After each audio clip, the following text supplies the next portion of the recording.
I now invite the Honourable Kwankwa. Thank you very much, Honourable Deputy Speaker. Honourable Deputy Speaker, democratic governance is always in a state of flux. It goes through various phases, which is constructed, deconstructed, and reconstructed. South Africans have actually asked us to reconstruct our democratic systems of governance. In so doing, I think what is important for us is the development of an overarching national narrative about what should be the priorities and development goals of our country as we go forward. And we do so in a manner that ensures that there's no contradiction between our founding principles or whatever program we are going to develop and the social realities on the ground.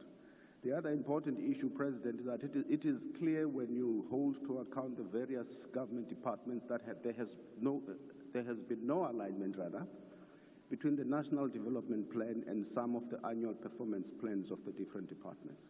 If plans are going to be developed for the next 5 years, it's important the medium-term development plan you were talking about, it's important that there's alignment so that people are held to account for the targets that they are going to set going forward.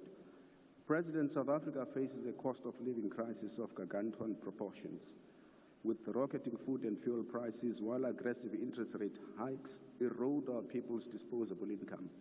According to a research conducted recently, the annual average of a household food basket has increased by a whopping 64% from 2019 to 2023. And Stats SA General Household Service showed an indication that in 2022, social grants became number 2 as the source of income for households in our country, which means our people are living in poverty. But what is even worse is that while the 350 rands which provides our people with a much-needed relief, it falls short of the inflation-adjusted national food poverty line, which stands at about 760 per person per month, which means we require the introduction of a basic income grant. In light of the issues and the myriad of socio-economic challenges facing the country, such as the triple challenges of poverty, inequality, and unemployment, it is morally difficult to justify a millimoney state that provides no social safety net or security net for the poor. However, a durable solution to our problem in our country centers around the issue you cited yesterday, which is reigniting the economic growth of our country and putting our economy back on track. One of the issues you cited was the importance or the need for the reindustrialization of the South African economy. We support that entirely. Why? Because economic literature is replete with empirical evidence about the relationship, especially the positive correlation that exists between reindustrialization or industrializing and development in a country. However, it means that when we implement the new reindustrialization strategy, it must be done in a non-conventional sense. One, for example, it cannot be the domain of one department.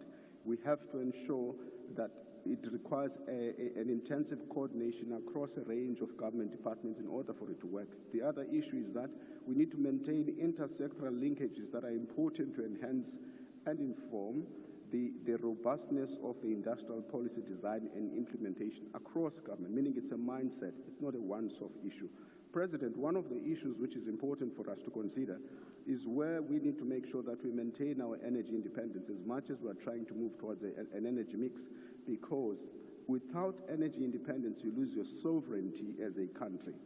Crime intelligence is a challenge, and violent crime is a problem in South Africa, which requires the attention of South Africa and us to invest money because our people in communities are living in fear. I've cited this in the budget for the police. It's well worth repeating because that is what is destroying our economies. Thank you.